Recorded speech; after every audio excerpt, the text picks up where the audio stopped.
Everybody agrees that junk food is unhealthy, right? I mean, it's right in the name, junk. It's going to make you feel like junk.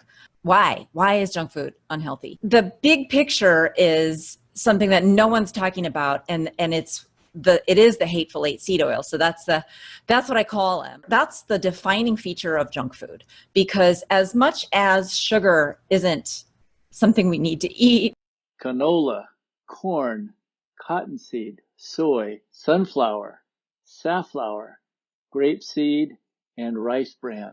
At least we have the technology in our body to deal with large amounts of it, right? If we overconsume sugar, we build body fat, and we can build body fat that functions the way body fat is supposed to function.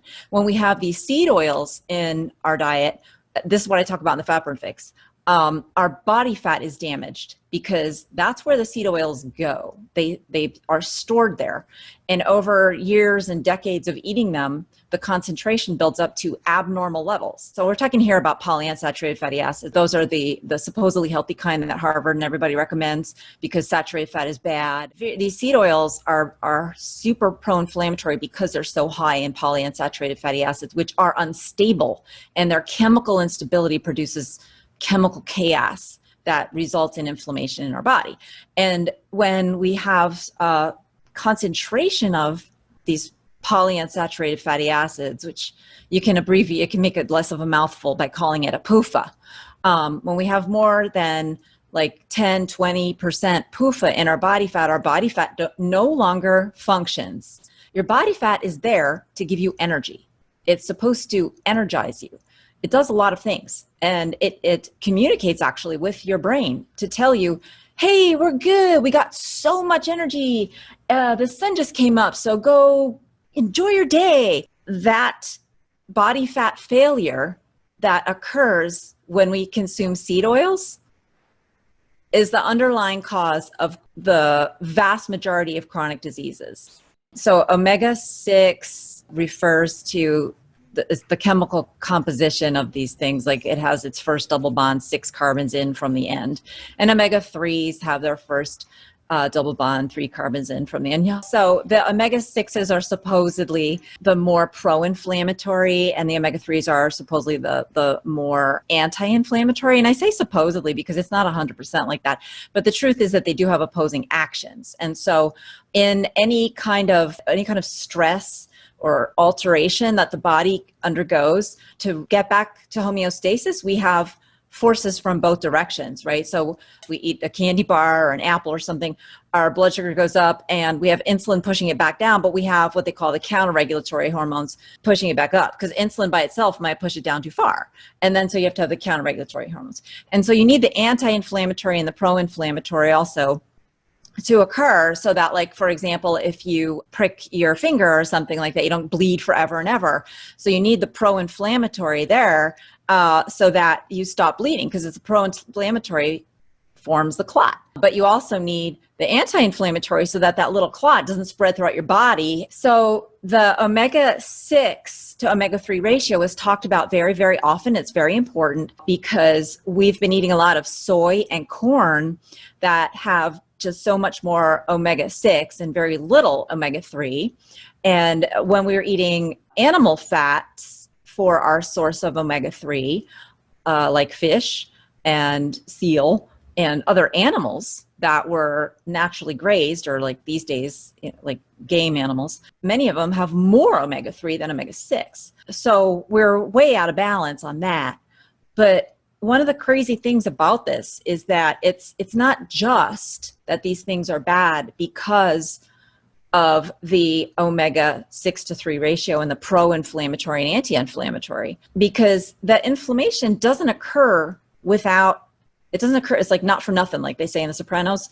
The something has to happen for that kind of inflammatory cascade to be a problem. The inflammation that I like to bring into the conversation that is a bigger problem is the not biologically functional. They call it non-enzymatic oxidation, and it's just the reaction of the fact that these things are literally unstable, and they tend to just spontaneously not combust, but close to it. They react with oxygen and iron and other metals in our bloodstream and cause free radical cascades and reactive oxygen species. And that leads to inflammation that cannot be controlled with omega-3. So that's kind of like the key missing piece. This kind of inflammation, omega-3 makes it worse.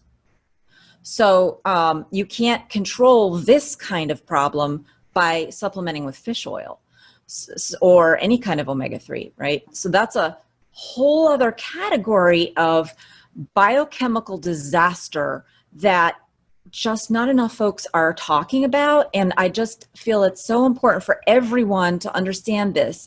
Everybody talks about inflammation and using antioxidants and controlling inflammation. But if we aren't talking about the number one source of inflammation, we're not talking sense. 4-pack-a-day smoker, and we were having, kids have lung cancer and mothers, pregnant women dying of heart attacks and strokes because everyone was smoking from birth.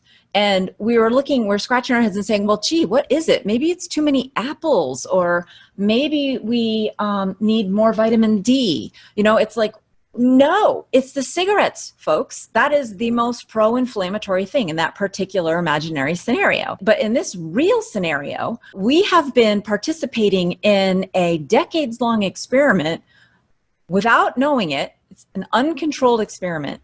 We have been in it. What happens when you give human beings so much PUFA that their body fat just doesn't work anymore, and they're always a tinderbox waiting to experience some kind of inflammation? There's groupings of different responses of how we respond to this wildly unhealthy diet. Just like you could say there's groupings of responses to how people respond to too much cigarettes. Some people get lung problems. Some people don't have lung problems. They get heart attacks and strokes instead. Some people get cancer instead. So with these PUFAs, we have groupings of problems, which are autoimmune diseases, cancer, overweight, obesity, fatigue. Those are all related, which ultimately leads to diabetes. It's not that you have a metabolic type that means you have to follow a special diet. It means that these PUFAs that you've been eating, most people have 80% of their fat calories coming from these things unless they're purposefully avoiding them. That leads to a known set of problems that we just all are dealing with. And that was what I dealt with. Every single patient was affected in one way or another when I was working, no matter where I worked, because people just don't know to avoid these things and it makes them sick. My opinion of the medical system is that they want people to be sick. I was on Bill Maher, Real Time with Bill Maher in May. I was the only doctor that he's had on in years talking about diet, nutrition, health, metabolism. 3 weeks after me, and I was saying what I'm saying, seed oil's bad, they're everywhere, we don't know we're eating them, it's an experiment, you've been in it, you can get out of it, but you got to know what you're doing. And then 3 weeks after that, they had a doctor, and what did he say? What does he say about diet? Well, more fruits and vegetables and more vegetable oils. We're not eating enough. I mean, I cannot believe in any part of me that this guy doesn't know what he's doing. Because if this is what he does, he knows that we've been eating more and more of these things. And he gets on national TV and says we should keep doing that and eat more. And the problem is we're not getting enough fruits and vegetables and too much saturated fat. You really have to open your eyes to just how much money is being made from all this and how we are so ingrained in the way things are that you have to be on your toes and you have to be responsible for yourself. You can't count on your doctor to give you good nutrition advice, and you can't, count on school to do it either. What we learned in school was nothing valuable there. Everything's contextual. Like I said, people will say, well, having high blood glucose is very problematic. But if I exercise really hard, my blood glucose is going to go up. So in context, is that bad? Is inflammation bad? And when I exercise, my inflammation goes up. Is that bad in context? And we have this very delicate balance between oxidants and the antioxidant system. We have, as you're well aware, we have this robust endogenous antioxidant system with glutathione, superoxide dismutase, and many others. So there's this balance, and we're sitting there. We're going to constantly just take these supplements and take antioxidants and continuing our crappy diet. Most seed oils is tied to heavily processed food. I mean, you go to the grocery store and it's some sort of refined grain, some sort of seed oil, probably soybean oil in the U.S., and then maybe some kind of sweetener. I mean, this is kind of if you just walk through the grocery store and pick up boxes, you're going to find that almost routinely.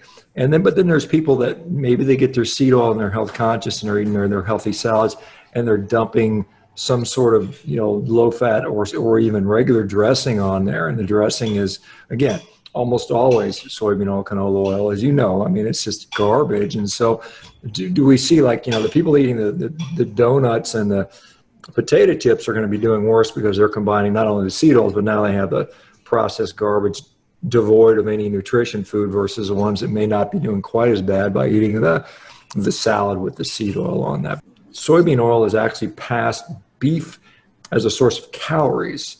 Americans eat more calories in soybean oil than they do beef. You've got guys from Harvard School of Epidemiology or Public Health constantly saying seed oil, you'll eat the canola oil, it's so great for you. And I think the primary endpoint they're looking at is because it reduces LDL to some degree. And I mean, I think that's the whole argument. So that's the genius of Ansel Keys, is that he came up with this idea that saturated fat raised your LDL and that was bad. Like, I don't know if he came up with that second part on his own. I think he had a lot of help, but I don't believe that's bad anymore. I used to, of course, that's what we learn. Then I went through an in-between phase where I was ambivalent about it. And now I'm not, so in other words, we need to have plenty of LDL. What LDL does is something special, that it actually feeds the immune system more directly than the other lipoproteins. If you don't have high LDL and you're trying to fight off an infection, you can't make white blood cells. And that's basically what they found is that those folks who had the lowest LDL, they did not mount a good immune response, and they died. The seed oils lower your LDL, and they do that by poisoning the whole thing that I call a lipid cycle, which is how these fats circulate in your body. I talk about that in both my books.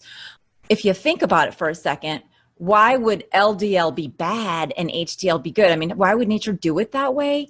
Like, it's there for a reason, just like cholesterol, just like we need cholesterol. LDL is there for a function, and it has a specific role in the whole distribution of fats and fat-soluble nutrients in the body, that it has to do with getting cholesterol into cells that need it. So it enables, and cholesterol is necessary for cellular division. What is the most active part of our body in terms of that?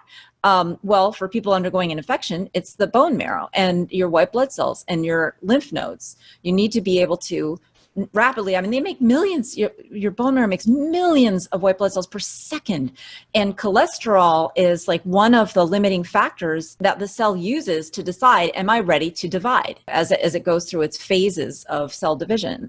Cholesterol is so basic to cellular life that you need it for reproduction. And this is why our testosterone and our estrogen are based on cholesterol molecules. So nature knows what it's doing. LDL is not bad.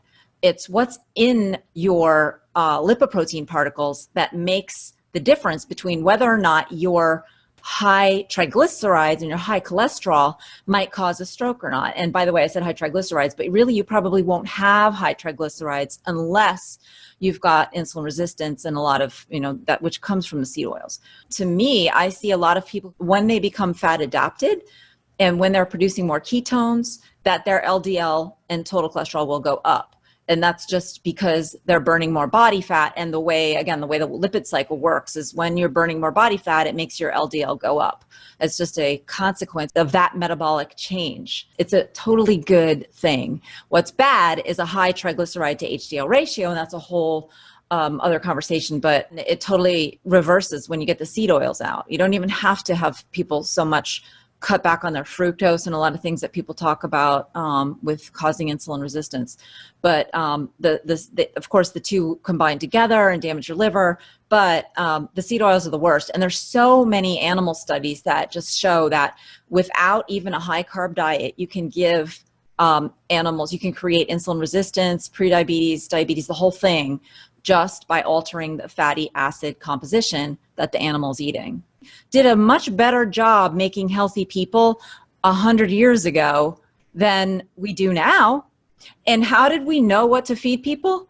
Well, it was called traditional recipes. It's what my grandma made me and that my mom learned how to cook. And she, everybody's healthy. My grandma's 100. The history of how we fed people is not just interesting because we used to do it completely self-sufficiency when this country was founded. Our country's founders, they were farmers. They were into self-sufficiency. They were into hunting. George Washington used to brag to like the King of France about the size of our bears and our squirrels. They were into food, these people. They respected nature and they respected what their ancestors did. They recognized the value of it. They just used their common sense and they didn't look to these experts in their ivory towers to declare science valid. The minute you start eating healthy, you give up on this idea that fat is bad. And if you do go on a carnivore diet and get plenty of healthy fats, you're only going to be getting healthy, animal fats. Then you're eating fats that your body can use. And that's training your body to start being able to release your body fat. You lower your insulin level, you release your body fat, you start using that more often, you're clearing it out faster, right? So if you're on a high carb diet, the fats that you have in your body currently are not going to be released as often, right? So, and you're going to end up, burning the sugar first. Intermittent fasting, low carb diet, these are ways to accelerate the process. If you're lowering your carbs, you have to increase your fat, and it has to be the natural fats that nature has always provided us with, even after farming. So like I'm totally fine with coconut oil, olive oil, even peanut oil. A lot of folks don't understand why I say peanut oil is okay, but I explain all that on my website too. So all of those super healthy fats will help you lower your insulin level, will help you release the fat. You're basically, you want to detoxify your body fat. So that's how you do it. And you eat less often. That means you will be releasing your body fat more often. That's what it's for. So it helps it just run through the system. Now, when people are very metabolically damaged, they can't always cut their carbs completely. I'm talking about type 2 diabetics. They can't always. And they also really can't intermittent fast very efficiently. They're just not using their fat. Their insulin levels are too high. So they are still in that sugar dependent mode. And so that's the reason I had to write the Fat Burn Fix, because I was finding just too many people couldn't do very well. Too many people who were too metabolically damaged to just say, great, here's the solution. Start eating these healthy fats, cut your carbs down, and, intermittent fast. Too many people just can't quite do that. And they need months or even in some cases years of metabolic rehab to get to the point where they are healthy enough that they can do that. And, there's a lot going on emotionally. When you're pre-diabetic or diabetic, your brain equates sugar with energy. So it's a metabolic addiction. And that just changes the game in your relationship with food. It changes the game on your understanding of even who you are. I thought I would never be able to walk past a pile of Reese's peanut butter cups. Those were my kryptonite. That's because I was metabolically addicted to sugar too, in addition to the hedonistic addiction. I mean, sure, now still you get me started with some sugar, I'm going to want more. It's going to be hard to stop. But that's different. And I'm so much more in control of it now that my metabolism is not dependent on sugar.